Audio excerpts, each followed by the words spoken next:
Morning all of student. मैं Vikram sir एक बार फिर आपका पीडीएस के ऑनलाइन ग्रुप में स्वागत करता हूं। आज हम लोग चैप्टर फर्स्ट के थर्ड पार्ट और बहुत ही important topic according to your board examination, बहुत ही इंपॉर्टेंट टॉपिक कूलाम का नियम पर चर्चा करने वाले हैं। किसका नियम पर? कूलाम के नियम पर। देखिए, कूलाम फ्रांस के एक वैज्ञानिक थे। कहां के वैज्ञानिक थे? फ्रांस के। इन्होंने सन 1785 ईस्वी में, कब? 1785 सन 1785 ईस्वी में आवेशों के लगने वाले बल के संबंध में एक नियम का प्रतिपादन किया, जिसे कूलाम का नियम अथवा कूलम्बियन फोर्स की संज्ञा दी जाती है। तो आइए आज हम लोग चर्चा शुरू करते हैं कूलाम का नियम। सबसे पहले मान लेते हैं हम, यहां पर एक हमारा आवेश है Q1, यहां पर एक हमारा आवेश है Q2। सपोज दैट इनके बीच की डिस्टेंस है R। क्या डिस्टेंस है? R। इधर Q1 चार्जेस, इधर Q2 चार्जेस, और इनके बीच की जो हमारी डिस्टेंस है वो क्या है? R। उन्होंने बताया कि अब देखिए, जब ये आवेश एक दूसरे से कुछ दूरी पर होंगे तो कहीं ना कहीं या तो ये एक दूसरे को अट्रैक्ट करेंगे या तो रिपल्स करेंगे, या तो आकर्षण करेंगे और या तो क्या करेंगे? प्रतिकर्षण करेंगे। अर्थात एक यहां पर बल क्रिएट होगा। वो बल कैसे लगेगा, वो बल किन किन चीजों पर निर्भर करता है, इसी के संदर्भ में फ्रांस के महान वैज्ञानिक कूलाम ने एक नियम को बनाया, जिसे हम लोग कूलाम का नियम कहते हैं। उस नियम को, उनके नियम के अनुसार किन्हीं दो हम लिख देते हैं इसको एक बार थोड़ा सा।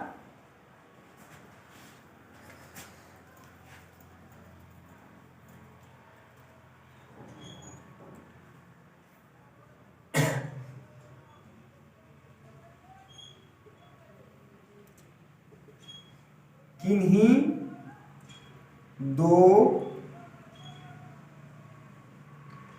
आवेशों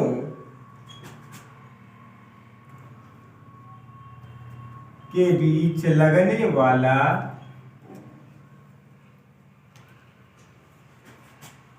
आकर्षण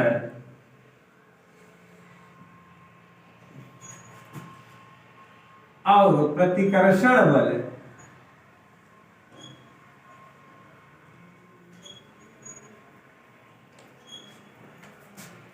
आवेशों के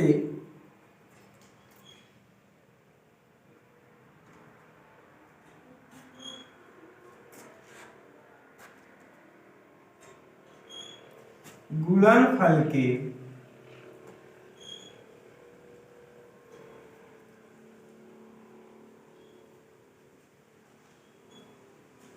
अनुक्रमानुपाती तथा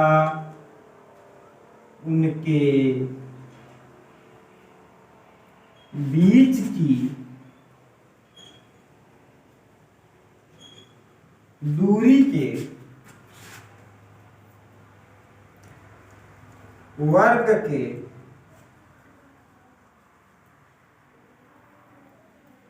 व्युत्क्रमानुपाती होता है।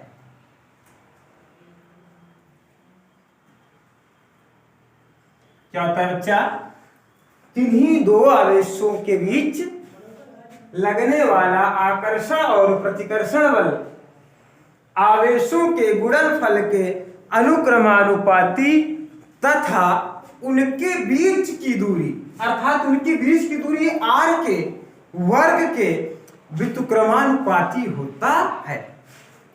अर्थात थोड़ा सा इसको और अच्छे तरीके से एक बार इसको नोट कर ले ताकि इसको हम मिटा सके।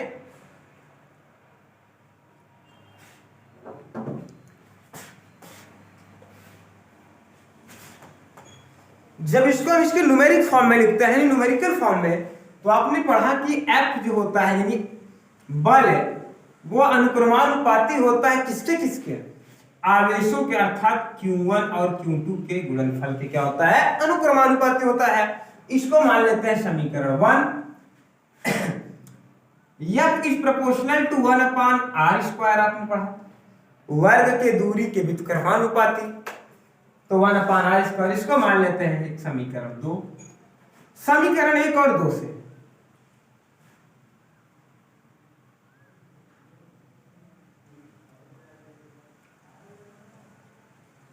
तो हमारा क्या होगा, F proportional to Q1 Q2/r²। जब यहां पर हम प्रोपोर्शनल का चिन्ह हटाएंगे तो F बराबर मिलेगा K Q1 Q2/r², जहां K की वैल्यू होती है, K इक्वल होता है 1/4πε0। क्या होता है, 1/4πε0 न्यूटन इंटू मीटर स्क्वायर प्रति कूलम स्क्वायर। अब हम K की वैल्यू यहां पर उठाकर रख देंगे तो F बराबर मिलेगा 1/4πε0 Q1 Q2/r²। यही कूलम का नियम है। F बराबर 1/4πε0 Q1 Q2/r²। ये बहुत ही इंपॉर्टेंट नियम था, इसको आप लोग बहुत अच्छी तरीके से पढ़ेंगे। उसके बाद आइए हम थोड़ी सी चर्चा कर लेते हैं K पर। K क्या है,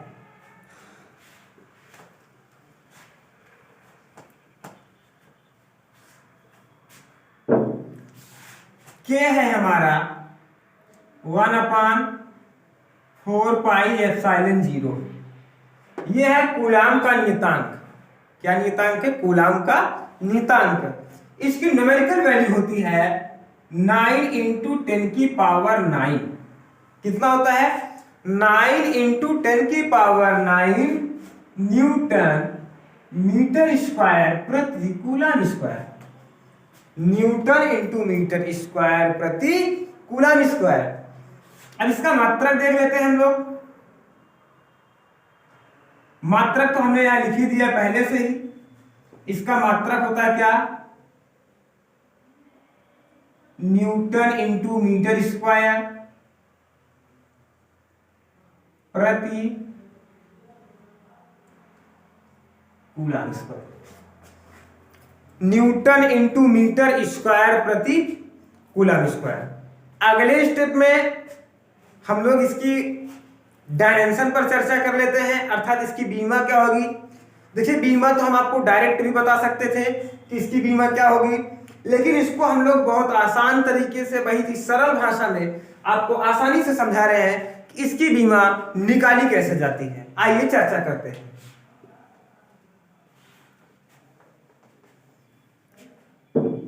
हम लोगों ने अभी अभी पढ़ा F बराबर होता है K Q1 Q2/r²।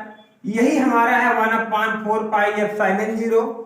इसका आप इधर गुणा कर दीजिए, F × r² बराबर होगा K Q1 × Q2। अगर यहां से मैं K बराबर लूं तो यहां हो जाएगा F × r²/Q1 × Q2। F क्या है, बल है। बल की बीमा आप सभी को पता है, अगली कक्षाओं में पढ़ चुके हैं। L/T⁻²। R क्या है, दूरी है। R क्या है, दूरी है। दूरी की बीमा L होती है, स्क्वायर है, स्क्वायर लगा दीजिए। अगले स्टेप में देखिए Q1, ये क्या है, आवेश है। क्या है, आवेश है। आवेश की बीमा क्या होती है, AT होती है। क्या होती है, AT। हम इसको डायरेक्ट AT, इसका भी AT का मतलब हो जाएगा A²T²।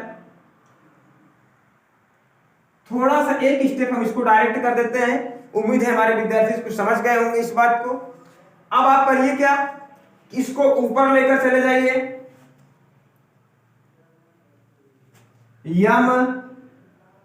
एल स्क्वायर का एल में हमने गुणा किया तो एल क्यूब हो गया, ये टी की पावर -2 है। एक चीज हमको पता है अच्छी तरीके से कि यदि हम किसी भी संख्या को अंश से हर अथवा हर से अंश में ले जाते हैं तो उसकी घात का चिन्ह बदल जाता है। क्या होता है? बदल जाता है। यदि हम किसी भी संख्या को अंश से हर अथवा हर से अंश में ले जाते हैं तो उसका चिन्ह क्या होता है? बदल जाता है। अब इसको हम ऊपर लेकर जाएंगे तो ये की जाएगा a की पावर -2 t की पावर -2, अर्थात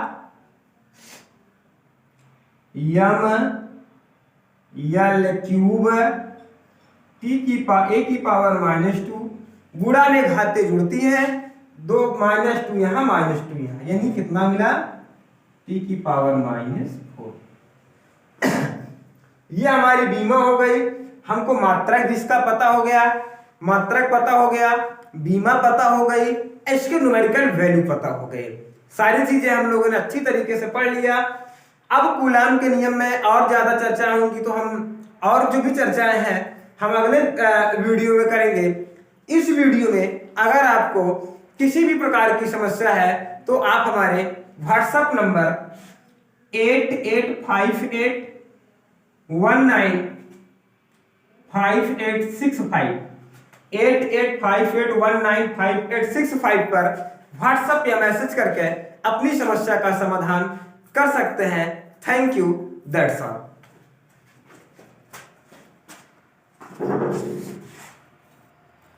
Subscribe now and press the bell icon. Never miss an update.